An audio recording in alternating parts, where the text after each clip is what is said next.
ಇವತ್ತು ಚಿಕ್ಕೋಡಿ ಕ್ಷೇತ್ರ ಶಿಕ್ಷಣಾಧಿಕಾರಿ ಕಚೇರಿ ಮುಂದೆ ಕನ್ನಡಪರ ಸಂಘಟನೆಗಳು ಮತ್ತು ಕೆಲವು ಮಾಧ್ಯಮ ಸ್ನೇಹಿತರು, ಕೆಲವು ಸಮಾಜ ಶಾಲಾ ಸುಧಾರಣೆಗೆ ಸಂಬಂಧಪಟ್ಟಂಥ ಕೆಲವು ವ್ಯಕ್ತಿಗಳು ಒಂದು ನಿನ್ನೆಲೆ ಈಗಾಗಲೇ ಪತ್ರವನ್ನು ಕೊಟ್ಟಿದ್ದರು. ಒಂದು ಧರಣಿ ಮಾಡ್ತಿದ್ದೀವಿ, ಈ ಥರ ಶಾಲೆಗಳಿಗೆ ಮೂಲಭೂತ ಸೌಲಭ್ಯಗಳನ್ನು ಕಲ್ಪಿಸಿಕೊಡೋದ್ರ ಬಗ್ಗೆ ಅಂತೇಳಿ ಲೆಟ್ರ್ ನನಗೂ ಕೊಟ್ಟಿದ್ದರು, BO ಲೆಟ್ರು ಕೂಡ ಕೊಟ್ಟಿದ್ದಾರೆ. ಈಗಾಗಲೇ ಬಂದು ಧರಣಿ ಕೂತಂಥ ಎಲ್ಲ ವ್ಯಕ್ತಿಗಳ ಜೊತೆ ನಾನು ಮಾತನಾಡಿದ್ದೇನೆ. ಮುಖ್ಯವಾದ ಒಂದು ಕೋರಿಕೆ ಇರ್ತಕ್ಕಂಥದ್ದು ಶಾಲೆಗಳಲ್ಲಿ ಶೌಚಾಲಯ, ಕೊಠಡಿ ರಿಪೇರಿ, ಈ ಥರ ಮೂಲಭೂತ ಸೌಲಭ್ಯಗಳನ್ನು ಕೇಳಿದ್ದಾರೆ, ಕುಡಿಯೋ ನೀರು ಇತ್ಯಾದಿ. ಅವಾಗೀಗೆಲ್ಲ ಕಾಲಕ್ಕೆ ಈಗಾಗಲೇ ಸರ್ಕಾರದ ಬೇರೆ ಬೇರೆ ಯೋಜನೆಯಲ್ಲಿ ಸಾಕಷ್ಟು ಸೌಲಭ್ಯಗಳು ಕೂಡ ಬರ್ತಾ ಇದೆ. ಇನ್ನೂ ಕೂಡ ಬರೋವು ಇದ್ದಾವೆ, ಕೆಲವು ಕ್ರಿಯಾ ಯೋಜನೆಗಳು ಸಿದ್ಧತೆ ಆಗಿದ್ದಾವೆ. ಆ ಬಂದಿರತಕ್ಕಂಥವನ್ನ ಈಗೇನು ಕೊಟ್ಟಿದ್ದಾರೆ ಮನವಿನಲ್ಲಿ, ಅವುಗಳನ್ನ ಆದ್ಯತೆ ಮೇಲೆ ಬದಲಾವಣೆ ಮಾಡ್ಕೊಳ್ಳೋಕ್ಕೂ ಕೂಡ ಸರ್ಕಾರ ಇಲಾಖೆ ನಮಗೆ ಅವಕಾಶ ಕೊಟ್ಟಿದೆ. ಅವುಗಳನ್ನ ಬದಲಾವಣೆ ಮಾಡಿಕೊಂಡು ಇವತ್ತಾಗಲೇ ಮಾನ್ಯ ಉಪವಿಭಾಗಾಧಿಕಾರಿಗಳು ಕೂಡ ಬಂದಿದ್ದರು. ಮಧ್ಯಾಹ್ನ ಚಿಕ್ಕೋಡಿ ಶೈಕ್ಷಣಿಕ ತಾಲೂಕಿನ ಎಲ್ಲ CRP, BRP ಮತ್ತು BO ನಾವೆಲ್ಲರೂ ಕೂಡಿಕೊಂಡು ಈ ಕ್ರಿಯಾ ಯೋಜನೆಗೆ ಮೊದಲ ಆದ್ಯತೆ ಮೇಲೆ ಯಾವ್ಯಾವುದು ಶಾಲೆಗಳಲ್ಲಿ ರಿಪೇರಿ ಅವಶ್ಯಕತೆ ಇದೆ ಅನ್ನತಕ್ಕಂಥದ್ದನ್ನು ಕೂಡ ನಾವು ಪರಿಗಣಿಸಿ ಅವುಗಳನ್ನ ಸುಧಾರಣೆ ಮಾಡೋ ಕೆಲಸವನ್ನು ಕೂಡ ಮಾಡ್ತೀವಿ. ಶಾಸಕರಾಗಲಿ MLCಯವರಾಗಲಿ ನಿರಂತರವಾಗಿ ನಮ್ಮ ಜೊತೆ ಸಂಪರ್ಕದಲ್ಲಿದ್ದಾರೆ. ಏನು ಆದ್ಯತೆ ಬೇಕು ನಮಗೆ ಪಟ್ಟಿ ಕೊಡಿ ಅಂತ ಎಲ್ಲವೂ ಹೇಳ್ತಾ ಇದ್ದಾರೆ. ನಾವು ಕೊಟ್ಟವು ಎಲ್ಲವೂ ಕೂಡ ಅವರು ಮಾಡಿಕೊಟ್ಟಿದ್ದಾರೆ. ಇವುಗಳನ್ನು ನಾವು ಈಗೇನು ಹೊಸದೇನು ನಾವು ಕೊಟ್ಟಿದ್ದೀರಿ ಅಂಥವುಗಳನ್ನ ಮತ್ತೆ ಶಾಸಕರ ಹತ್ರ ಮಾತನಾಡಿ ಅವುಗಳನ್ನ ಮೊದಲ ಆದ್ಯತೆ ಮೇಲೆ ಪರಿಹರಿಸುವಂಥ ಕೆಲಸವನ್ನು ಕೂಡ ಮಾಡ್ತಿದ್ದೀವಿ. ಅಥವಾ ಬಿಸಿ ಊಟದಲ್ಲಿ ಇರ್ತಕ್ಕಂಥ ಏನು ಆಹಾರ ಧಾನ್ಯಗಳ ಕಳಪೆ ಬಗ್ಗೆ ಕೆಲವು ಮಾತುಗಳು ಕೂಡ ವಿಚಾರ ಈ ಧರಣಿ ಸಮಯದಲ್ಲಿ ಬಂದಿದೆ.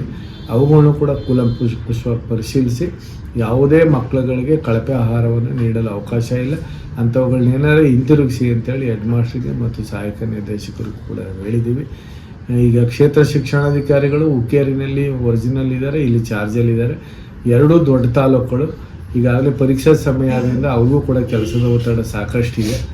ಅದರ ನಡುವೆನೂ ಕೂಡ ಸಮಸ್ಯೆಗಳನ್ನ ಹ್ಯಾಂಡ್ಲ್ ಮಾಡೋಕ್ಕೆ ಇಲ್ಲಿ BRC ಕೋಆರ್ಡಿನೇಟರ್ಗಳು ಇಲ್ಲಿ ಖಾಲಿ ಹುದ್ದೆ ಇದೆ, CRP, BRP ಹುದ್ದೆಗಳು ಖಾಲಿ ಇದ್ದಾವೆ. ಹಾಗಾಗಿ ಆಮೇಲೆ ಇಲಾಖೆಯ ಕೆಲಸಗಳು ಕೂಡ ಬೇರೆ ಬೇರೆ. ನಾವು SLC ಪ್ರತಿ ಮನೆಗಳಿಗೆ ಭೇಟಿ ಕೊಟ್ಟು 100ರಷ್ಟು ಫಲಿತಾಂಶವನ್ನು ಸಾಧಿಸಬೇಕು ಅಂತ ಇಲಾಖೆ ನಿರ್ದೇಶನ ಇರೋದ್ರಿಂದ ಸಾಕಷ್ಟು ಹಗಲಿರುಳು ಕೂಡ ಅವರು ನಮ್ಮ ಜೊತೆ ಕೆಲಸ ಮಾಡ್ತಾ ಇದ್ದಾರೆ. ನಾನು ಅದನ್ನು ಮನಗಂಡಿದ್ದೇನೆ. ಇನ್ನು ಮುಂದೆ ಅವ್ರ ಜೊತೆ ಒಂದು ಶಕ್ತಿ ತುಂಬಲು ನಾನು ಅಡಿಷನಲ್ ಆಗಿ ಕೋಆರ್ಡಿನೇಟ್ ಮಾಡ್ಕೊಳ್ತೀವಿ. ನಮ್ಮ ಬಿಸಿ ಊಟದ ಅಧಿಕಾರಿಯಾಗಿ ನಮ್ಮ ಸಂಘ ಸಂಸ್ಥೆಯವ್ರನ್ನೆಲ್ಲ ಸೇರಿಸ್ಕೊಂಡು ಇಂಥ ಆದ್ಯತೆ ಕೊಟ್ಟಿರ್ತಕ್ಕಂಥ ಶಾಲೆಗಳಿಗೆ ಭೇಟಿ ಕೊಟ್ಟು ಅವುಗಳನ್ನ AC ಅವರು ಕೂಡ ಆಡಳಿತಾಧಿಕಾರಿಯಾಗಿದ್ದಾರೆ ಮುನ್ಸಿಪಾಲ್ಟಿನಲ್ಲಿ.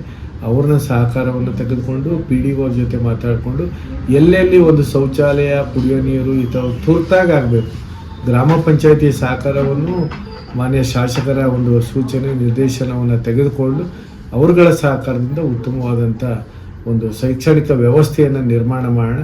ಯಾವುದೇ ಒಂದು ಸಮಸ್ಯೆಗಳು ಇರ್ತವೆ ಅವುಗಳನ್ನ ಪರಿಹಾರ ಮಾಡಲಿಕ್ಕೆ ಶಾಸಕರ ಮಾರ್ಗದರ್ಶನದಲ್ಲಿ ನಾವೆಲ್ಲ ಉತ್ತಮವಾಗಿ ಕೆಲಸ ಮಾಡ್ತೀವಿ.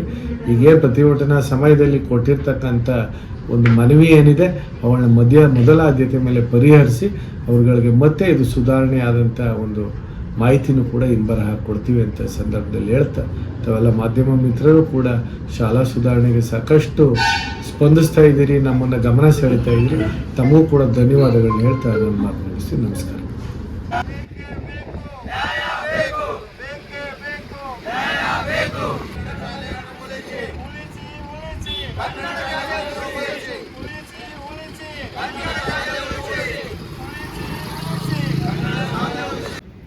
ಹಾಂ, ಘೋಷಣೆ ಮಾಡು.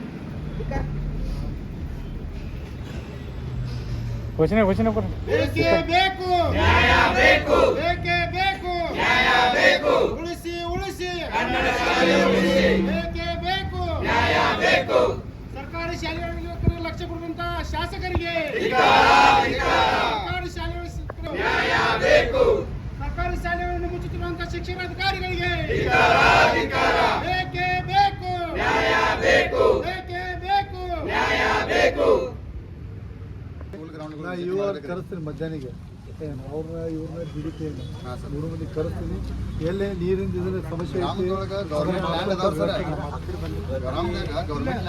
ಬೇರೆ ಕಡೆ ಅಲ್ಲಿ ಹೋಗಿ ಒಂದು 8 ಟ್ಯಾಂಕರ್ ಆಗಲಿ ಅನ್ನೋ ಒಂದು ಗ್ರಾಮಕ್ಕೆ ಬೇಕಾದಂಥ ಮಾಡಬೇಕು ಸರ್. ಶಾಲಿ ಗ್ರೌಂಡ್ಗಳು ದುರ್ಬಳಕೆ ಮಾಡಕತ್ತ ಹಿಂಗೆ ಹೇಳ್ರಿ ಮುಂದಿನ ಹುಡುಗರ ಭವಿಷ್ಯ ಹಂಗಿರಂಗಿಲ್ಲ ಮಕ್ಕಳಿಗೆ